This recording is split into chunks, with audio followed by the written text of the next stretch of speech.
স্মৃতি ফিরে পেয়ে দীপাকে এবার নিজেই হসপিটালে নিয়ে গেল সূর্য। হ্যাঁ বন্ধুরা, এমনটাই দেখতে পাবো আমরা অনুরাগের ছোঁয়া ধারাবাহিকের আগামী পর্বগুলোতে। সকলের সামনেই যখন দীপাকে সূর্য গুলি করে তখন সকলে চিৎকার করে বলে থাকে, এটা তুমি কি করলে? রূপা তখন বাবার উপর ক্ষিপ্ত হয়ে যায় এবং বাবার মুখোমুখি দাঁড়িয়ে বলে, তুমি এটা কেন করলে? তুমি কেন মাকে মেরে ফেললে? কেনই তুমি মায়ের উপর গুলি চালালে? মা তোমার কি ক্ষতি করেছে বাবা, বলো। সোনা তখন চিৎকার করে বলে ওঠে, এটা তুমি কি করলে বাবা? তুমি সত্যিই মাকে মেরে ফেললে? সূর্য তখন বলে, আমি কিছুই করিনি। আমি কেন আমার দীপাকে মারতে যাব?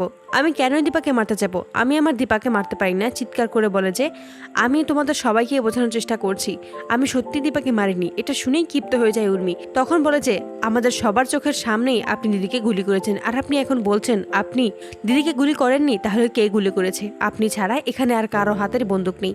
আপনি সত্যি কথা বলুন দাদাই, আপনি কেন এমনটা করলেন? দিদি আপনাকে কত ভালোবাসে, আর আপনি দিদির সাথে এমনটা করতে পারলেন? নিজের জীবনের ঝুঁকি নিয়ে দিদি আপনাকে বাঁচানোর চেষ্টা করেছে, আপনার সকল স্মৃতি মনে করানোর চেষ্টা করেছে, আর আপনি কি করলেন? এটা দিদিকে সত্যিই মেরে ফেললেন। সূর্য যখন বলে সে এই কাজ করেনি, কিন্তু কেউ কোনো কথাই শুনতে চায় না। দীপার কাছে যখন সূর্য আসবে তখনই রূপা বলে যে, খবরদার, তুমি আমার মায়ের কাছে আসবে না। তুমি আমার মাকে গুলি করেছো, তুমি আমার মাকে খুন করার চেষ্টা করেছো, তুমি কোনোদিনও আর মায়ের কাছে আসবে না।